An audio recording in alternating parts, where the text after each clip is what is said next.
பரவாயில்ல கக்காசி பண்ணல எடுக்கணும்னா கூட ஒரு க்ளோவால் ஆச்சு எடுத்துருவோம் அப்படின்னு தான் நான் நினச்சிருந்தேன்.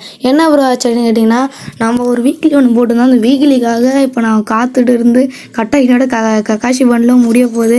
சரி வீக்லியை போய் நான் போய் கிளைம் பண்ணிட்டு வந்துடுறேன் இருங்க. சரி காய்ஸ் கிளைம் பண்ணியாச்சு. இப்போ வந்து பார்த்தீங்கன்னா சரி ஏதோ டிங் டிங் டங்கானா டங் டங் டகானா அப்படின்னு ஏதோ ஒரு மியூசிக் எமௌண்ட் இதெல்லாம் எவன் கைஸ் எடுப்பா நீங்கள் சொல்லுங்களேன் பார்ப்போம். சரி நான் உங்களுக்கு ஸ்ட்ரெயிட்டாக நான் வீடியோக்குள்ளே வந்துடுறேன். இந்த க்ளோவால் தான் நம்ம எடுக்க போகிறது. நல்லா பார்த்துக்கோங்க மூந்தரம் சொல்லியாச்சு. சரி இந்த க்ளோவால் தான் நல்லா இருந்துச்சு, எனக்கு ரொம்ப பிடிச்சிருந்துச்சி. சரி இதுக்காக ஒரு வீக்லி போட்டு கரெக்டாக போய் க்ளோவால் எடுத்துருவோமா. எடுத்தாச்சு காய்ஸ். இனிமேல் தான் இந்த க்ளோவால் வச்சு தான் நம்ம ப்ளேவே பண்ண போகிறோம். ஏன் ப்ரோ உங்கள்கிட்ட க்ளோவாலாம் இல்லைன்னு கேட்டிங்கன்னா, கைஸ் என்கிட்ட க்ளோவால் இருக்குது இல்லைன்னு சொல்லலை. ஆனால் என்கிட்ட கொஞ்சம் எப்படி சொல்கிறது கைஸ், கொஞ்சம் வேஸ்ட்டான க்ளோவால்லாம் இருக்குது. நீங்களே பாருங்களேன், இந்த மாதிரி ஓசியில் கொடுத்த க்ளோவால் நம்மளும் எதனா டாப்அப் பண்ணி எடுக்கணும்ல. அதனால தான் கைஸ் இந்த க்ளோவால். சரிங்க கைஸ் நெக்ஸ்ட் வீடியோவில் பார்ப்போம். வரட்டா.